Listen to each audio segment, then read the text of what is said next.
Industrias dicen que existe, que puede haber una crisis alimentaria tomando en cuenta las decisiones que se han asumido, pero especialmente de mantener el veto a la exportación de aceites. Vamos a conversar y le doy las gracias esta noche, la bienvenida también al gerente general del IPSE, nos acompaña el licenciado Gary Rodríguez. ¿Cómo le va, licenciado? Muy buenas noches y bienvenido al programa. Buenas noches, Cecilia, gracias por la invitación, un gran saludo a la audiencia de este programa. La anticipación que ustedes están haciendo es un poco, bueno, algunos dirán es como algunos sectores o gente, digamos, ligada quizás al gobierno, es una apertura de paraguas o es real. Porque digo, la preocupación de un tiempo a esta parte, en estos últimos meses del sector productor, era muy latente. Faltaba diésel, habían bloqueos, había una serie de inconvenientes, la falta de divisas, que es el principal problema que se ha dado, pero ahora viene el veto. ¿Qué nos vislumbra este año 2025? Bueno, la preocupación es real, porque la situación que se está viviendo también es real. No hay una normalidad, vamos a decir, en lo que respecta a la presencia del aceite físico en algunos mercados, pese a que un gran actor del desarrollo nacional y además quien garantiza no solo la seguridad, sino la soberanía alimentaria, como es el productor agrícola primero, soya, y luego la agroindustria, la industria aceitera, han hecho lo que tenían que hacer. Pero en este escenario hay tres actores: los productores, están los demandantes o la sociedad civil y está el Estado. En el lado de la comercialización es donde está el problema. Los productores ni los exportadores son el problema, ellos son la solución. El problema se está dando cuando hay acaparamiento, cuando hay ocultamiento, hay especulación y hay contrabando de un producto como el aceite que está con un precio excesivamente bajo, no refleja la situación actual. Estamos hablando de 11 bolivianos por unidad, una botella de 900 ml, que tiene un precio fijo además desde hace, ¿cuánto estamos hablando? Desde el año 2008. Que no se movió el precio. Que no se mueve porque es una industria, es un sector regulado. O sea, para que este sector pueda exportar, tiene que vender en ese precio. El problema es que en Chile, en Brasil, en Argentina, en Paraguay, en Perú, el precio está por lo menos 3 veces más si lo consideramos el dólar en el mercado negro. Entonces hay un aliciente tan alto de comprar un producto artificialmente barato, que está subvencionado en este caso no por el Estado, sino por la industria, que ve cómo sus costos cada vez suben más, los insumos, el diésel, el dólar, y sin embargo el precio está bajo. Entonces hay gente que es, vamos a decir, especuladora, es contrabandista, que se nutre de ese precio de 11 y lo vende, por poner un caso, en el Perú, a una razón de $3.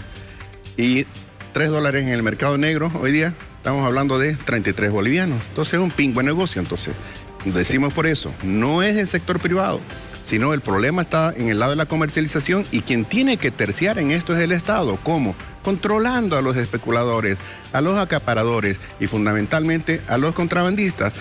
Decía el viceministro de Defensa del Consumidor la semana pasada, o esta semana, tenemos una lista de 2.000 mayoristas, comerciantes, y dentro de eso hemos descubierto una persona que ha comprado 45 toneladas en el mes de noviembre. ¿Quién es esa persona? ¿Qué se ha hecho con ese aceite?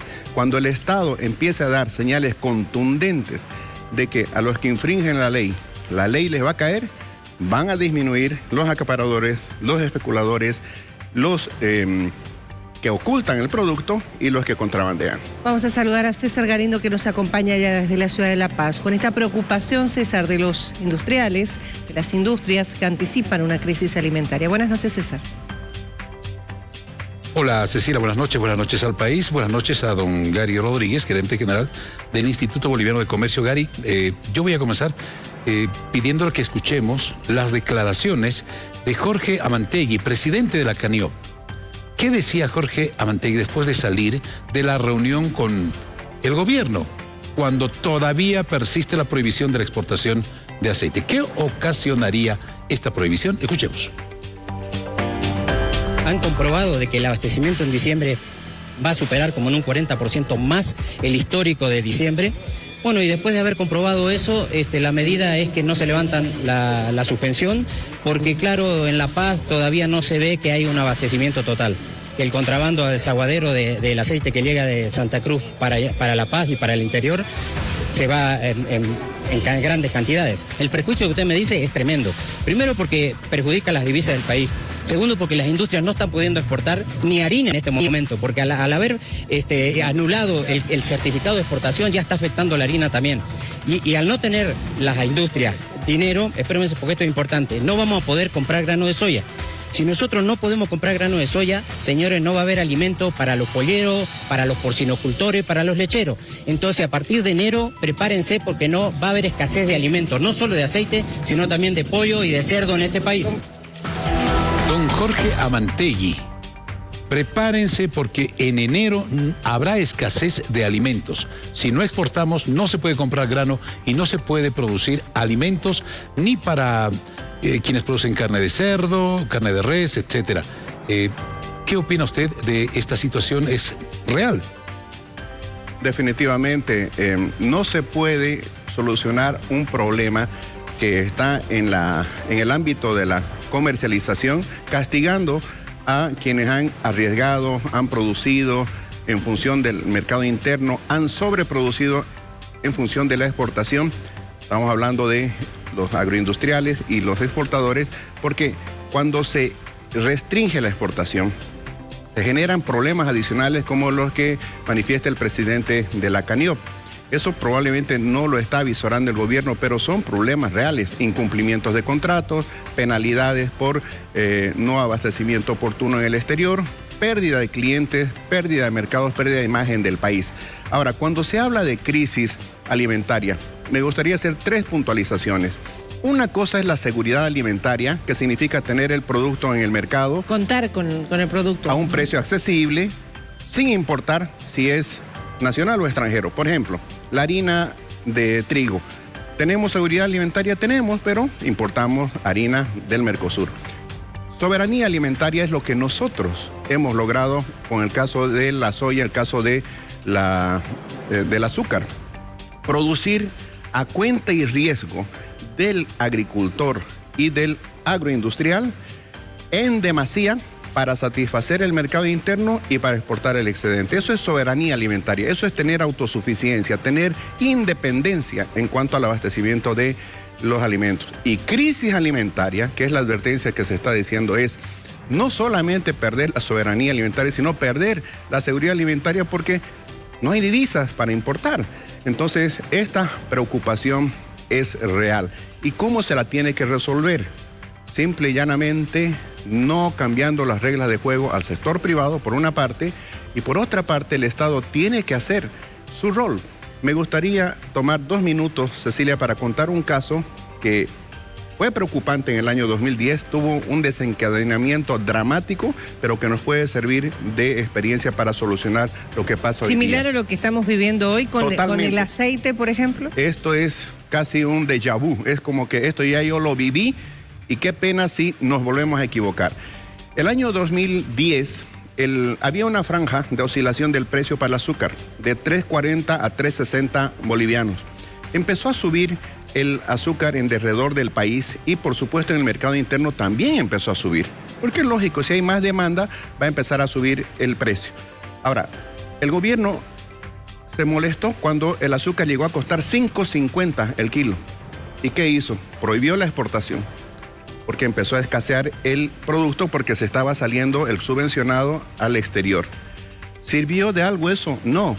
Perdimos la exportación y como se obligó al sector agroindustrial a entregar todo el stock que tenía a ese precio regulado, nos quedamos sin azúcar. ¿Y qué pasó con el precio? Ya no costaba 5.50, ya no costaba 8, no costaba 10. En alguna provincia de La Paz llegó a costar 18 y hasta 20 bolivianos un kilo de azúcar. ¿Y qué aprendimos en ese momento? Que no hay precio más alto por pagar, como dijo el propio viceministro de Comercio y Logística Interno hace poquito, no hay precio más alto por pagar que del producto que no está en el mercado. ¿Qué se tuvo que hacer en ese entonces? La gente se molestó porque no había azúcar. y era indispensable, tuvimos que importar. Pero para importar me imagino que en ese momento no había el problema que hay en este momento, ¿no, licenciado Claro, Rodríguez? Que es el tema de las divisas. Estábamos en el momento de la bonanza, año 2010, se gastó hartísimo dinero para traer azúcar, incluso desde Colombia se tuvo que traer por la urgencia por avión, y el propio sector privado tuvo que subvencionar, pagar el error que significó no subir el precio y controlar el contrabando. ¿Cómo se solucionó esto? Recuerdo, precio subvencionado 3.60, el gobierno no quiso que se venda 5.50, eso iba a impedir que salga el contrabando, y trajimos un azúcar tan caro del exterior que lo tuvimos que vender en 7.50. ¿Y sabe qué? ¿Quién vendió? ¿Cuál fue la primera venta de 7.50? ¿En qué sector? Insumos Bolivia. El propio sector vendió el azúcar en 7.50. Y con eso se surtió el mercado, la gente lo aceptó, porque reitero, no hay peor precio por pagar, precio más alto por pagar, que el del producto que no está en el mercado. Gary, ¿cuál es el tema? El gobierno piensa que prohibiendo la exportación de aceite se va a solucionar y se va a abastecer, siguiendo el ejemplo que usted nos ha manifestado. Pero ¿cuál es el tema de fondo aquí? ¿Qué es lo que nos tiene que preocupar realmente y que no está pudiendo solucionar quienes en este momento tienen que solucionar el conflicto, que son las autoridades de gobierno? Claro. En la jerga futbolística hay un dicho que reza, dice, buena la intención, mala la resolución. La intención del gobierno de tener precios regulados para el sector alimenticio a fin de que no haya inflación es una buena intención. Pero ¿en qué está derivando esto? Tener precios tan bajos para los alimentos en el momento actual, cuando el dólar se ha disparado y cuando en derredor nuestro también los precios están altos, provoca la salida de contrabando de estos productos, exactamente igual como ocurre con el diésel, con la gasolina, con el GLP. Y eso es Vox Populi, hay filmaciones que se han dado. Entonces, el problema de fondo tiene que ver con el precio subvencionado de estos productos. Y por eso puse el ejemplo del año 2010 con el azúcar. Solamente cuando el precio subió, ya no había un incentivo para sacar de contrabando el producto, los mercados estaban abastecidos y se volvió a la normalidad, y después con la sobreproducción el precio empezó a bajar. Si vamos a querer mantener el precio tan bajo para el aceite a costa de hacer sufrir a nuestros agricultores, a nuestros productores de la industria, porque obviamente ya con los costos tan incrementados no se puede seguir a este ritmo, el problema va a continuar. Aquí la solución es sincerar este sector. Yo creo que la población lo va a entender, porque el peor de los escenarios, como dijo el señor Amantegui, es que el día de mañana este problema se vaya a multiplicar hacia otros sectores. Ahora, Gary, perdón, lo interrumpo. En el tema concreto del aceite y lo que significa este veto a la exportación, el gobierno apuntaba a que hay un problema, lo repitió varias veces el gobierno a través de sus viceministros. Aquí hay un problema, decía, dentro de la industria. Es un problema dentro de la industria, en la distribución o entre industrias. ¿Cuál sería este problema o por qué se genera esta situación de la distribución que no, según el gobierno, no ha sido normal y ha permitido vivir obviamente esta escasez en algunos sectores y algunos lugares del país? Digamos que hay dos explicaciones. En el pasado inmediato hemos tenido el país bloqueado, ¿no?, por casi un mes. La escasez del diésel también ha provocado problemas en la distribución.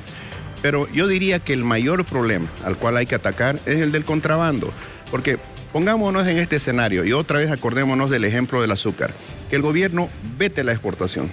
Si veta la exportación es para que el producto no salga al exterior, y entonces va a haber una entrega adicional a costa de los propios agroindustriales, en este caso, una entrega adicional a precio subvencionado del aceite en el mercado interno para que rebalse en los mercados. ¿Y qué pasa si sigue la especulación, el ocultamiento, el acaparamiento y el contrabando? Entonces, esto va a beneficiar a quienes están haciendo las cosas al margen de la ley y va a perjudicar a los productores. Por eso reitero, si es que el gobierno quiere que se siga vendiendo a un precio tan bajo, bueno, por último, que el gobierno compre el producto y se haga cargo de la distribución, y va a ver realmente si le va a alcanzar. Hoy día escuchaba que Mapa ya no tiene producto. Y resulta tiene que aceite. MAPA ha recibido 35 toneladas adicionales a las 130 que debía recibir. Esta es la prueba fáctica, objetiva, inobjetable de que el contrabando es un turril sin fondo. Porque si el precio está tan bajo y el dólar está tan alto, conviene sacarlo ilegalmente el producto, ya que no se lo puede exportar de manera legal, para que se beneficien algunos, pero se perjudiquen muchos. ¿Qué debe pasar en las próximas semanas o los próximos días? Ya es mi última consulta, Gary, en este sentido, para que la situación obviamente no llegue a un extremo con el sector aceitero. Escuchábamos claramente cómo había una especie de desazón después de escuchar también la situación y escuchar la decisión que asumió el gobierno de mantener este veto temporal a la exportación de aceite. ¿Qué debería hacer el gobierno? ¿Cuál es el camino? Bueno, que cada quien cumpla su rol. A ver, Cecilia, el agricultor arriesga hasta su patrimonio familiar, adquiere crédito para comprar soya, para labrar el terreno, para sembrar, fumigar, fertilizar, cosechar, trasladar. La industria, por su parte, compra el grano, transforma, comercializa, etcétera. Tiene que exportar y se dan estas situaciones. Aquí, de la parte del sector privado, se arriesga todo. Yo pregunto, los que comercializan, ¿qué arriesgan? Ganan de centavos. ¿Y el Estado qué arriesga en esto? Entonces, si el sector privado está arriesgando absolutamente todo, hay que cuidar a este sector. ¿Qué tiene que hacer el gobierno? Lo que la ley le manda. Controlar el contrabando, controlar el agio, la especulación, el ocultamiento. Eso no es un resorte del sector empresarial. Y una vez más, si es que se quiere tener un precio tan bajo en el mercado interno, controlar que eso no vaya a los contrabandistas. Y eso lo tiene que hacer el gobierno. Si es que el gobierno insiste en que los mercados tienen que estar abastecidos, que asuma entonces esa responsabilidad, vendiendo él, tiene que llegar a un acuerdo con la industria para eso, ojalá subiendo un poco el precio, pero que deje exportar. Eso es una condición sine qua non, porque si el veto a la exportación se mantiene, créanme, el remedio va a ser peor que la enfermedad. Bien. Queremos agradecer estos minutos al gerente general del Instituto Boliviano de Comercio Exterior, don Gary Rodríguez, por la gentileza de ilustrarnos de esta manera. Plantea soluciones claras de no mantener el precio tan bajo del aceite por una parte y levantar la prohibición para la exportación, para que de alguna manera pues no sea un buen negocio sacarlo de contrabando, sino mantenerlo a un precio regular y que después pueda empezar a bajar para el consumo interno. Gracias, Gary, ha sido muy gentil.